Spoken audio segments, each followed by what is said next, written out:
আসসালামু আলাইকুম, welcome to practical education channel. Viewers, আজকে আমরা একটা হায়ার ডিসি ইনভার্টার এসি ওয়াশের জন্য দোকানে নিয়ে আসছি।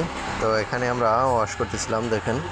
তো আমরা যে ওয়াশ করার সময় যেহেতু খুলে নিয়ে আসছি আমরা দোকানে, তার জন্য আমরা এখানে কিছুটা সিস্টেম অবলম্বন করেছি। দেখেন, এখানে আমরা কস্টিপ মেরে নিয়েছি যে পাইপের মুখগুলায়।